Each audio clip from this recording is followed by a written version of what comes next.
Nancy Drew and the Clue Crew. Chapter 1. TV Trouble. Hey Nancy, George Fayen said, cracking a smile. Your tail is a dragon.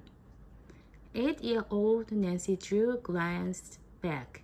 The tail of her dragon costume was hanging over the bench and dragging on the floor. Dragging dragon, I get it. Nancy giggled.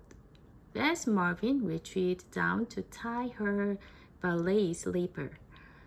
She was dressed as a ballerina in a pink tutu.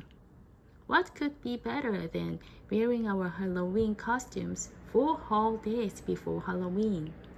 Bess asked.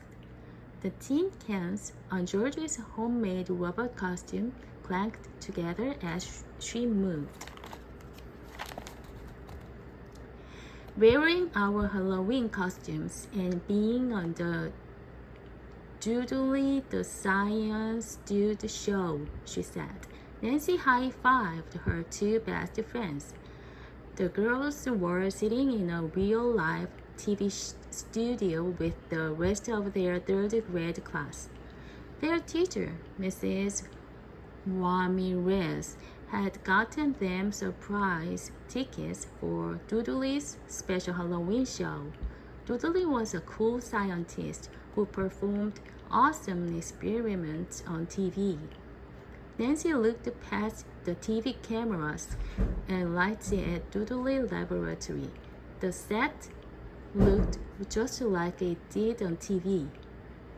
The counter was filled with test tubes and microscopes. Jars were stuffed with animal teeth, shells, and rocks. There were maps on the walls and computers with science information flashing on their screens. Where is Doodly anyway? Andrea Wu complained. Andrea was dressed as a little Bo Peep. Her best friend, Kyla Bruce, was dressed as a sheep. Quincy Taylor's caterpillar costume crunched as it wiggled on the bench. By the time the show starts, I will be a butterfly. He groaned. Doodly will be here, Shelby Metcalf declared as she stood up. She was dressed up like a Doodly, in a yellow lab coat and blue goggles. In the meantime, who wants to join my Doodly the Science Dude fan club? We'll meet at my house every week and do one of Doodly's experiments. The gross one? Peter Patino asked. For sure, replied Shelby. Some hands shut up. Shelby looked at Nancy, Bess, and George. Don't you want to join my club too? She asked. Thanks, but we already have a club, Nancy admitted. It's called the Clue Crew, added George. We solve mysteries, Bess explained. Oh, that. Shelby smiled as she remembered. But solving mysteries can be as fun as growing a fungus on dirty dream socks. Ooh, Bess said, making a face. Deirdre Shannon's pointed princess hat shifted as she tossed her hair behind her shoulders. How do we know Doodly is a real scientist? She asked.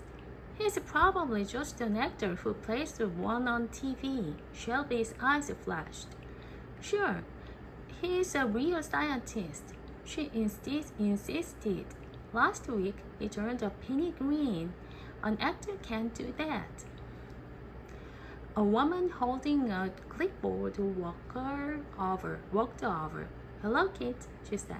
My name is Valerie, and I'm a producer. That means I help Doodly plan all his shows. The class sat at attention as Valerie spoke. There are 4 studios inside the station WLIV-TV. Valerie explained. We are in the studio that tapes Doodly, the science dude, every week. Next, Valerie introduced the crew. Mike, Fran, and Bill were stagehands. They set up Doodly's experiments and props. Sam was the director. He chose which scenes the people at home watched on TV. He also made sure the show went as planned. The stage manager's name was Lisa. Lisa's job is to tell Doodly when to start talking and when to stop. Valerie explained.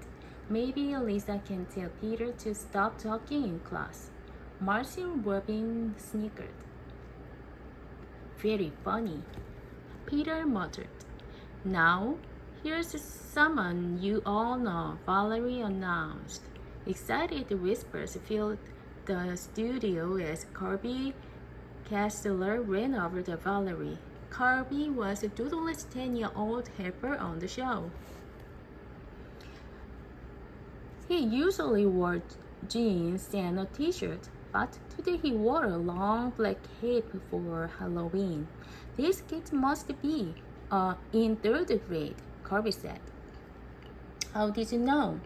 Valerie asked. Kirby turned to show a hump under his cape. I had a hunch, he joked.